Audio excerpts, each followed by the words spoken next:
My name is Joy Dukas, and I'm here today to show you how to build a resume that will help you get a job. Generally, there's two kinds of resumes that you can work with. The first is a chronological resume.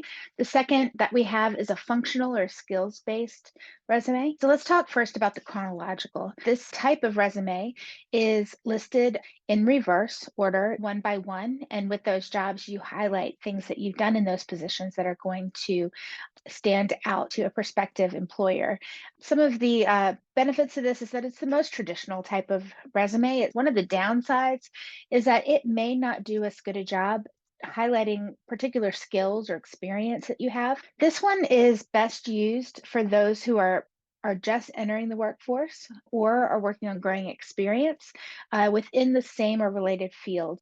Here's an example. You can see that we are going to first take this section up here at the top and we're going to highlight your elevator pitch. Could also put in keywords from their job posting.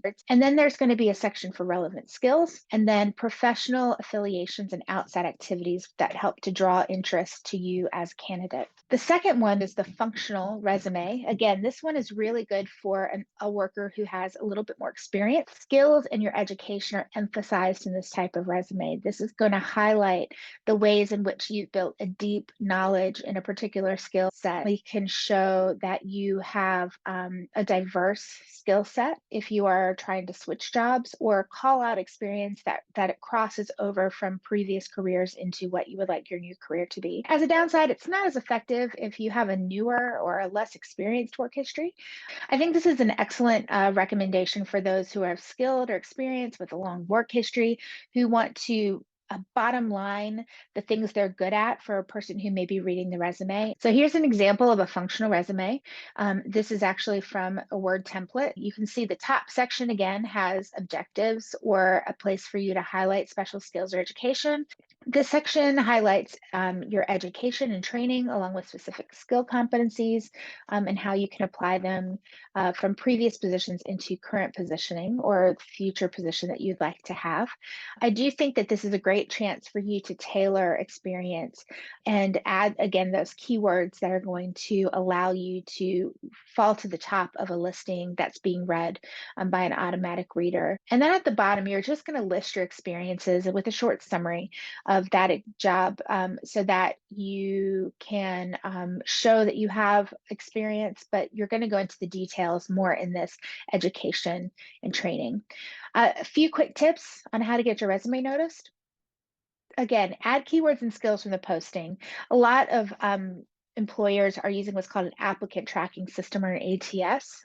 It's similar to an AI reader that would review the resume and look for keywords that match up with the things in the job postings. And so either in your cover letter or in your resume, you want to include the keywords or the key competencies or the requirements for that job in your resume so that it matches up as closely as possible and becomes a relevant resume that then is passed on to a human being.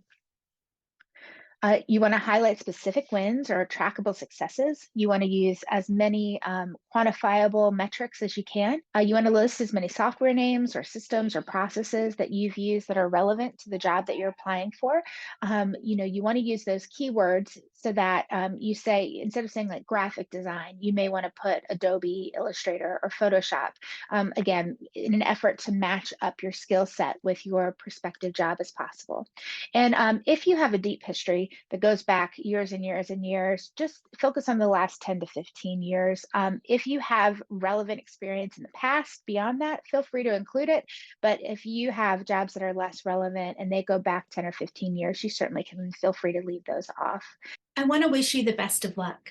Resumes can feel mysterious, but I want you to know that having a resume that will find you a job is 100% possible. If you have a mentor, a friend, a previous boss, maybe, or a reference that you feel comfortable sharing your resume with, having somebody look at it before you submit it is always a good idea. I believe in you, and you can get that job.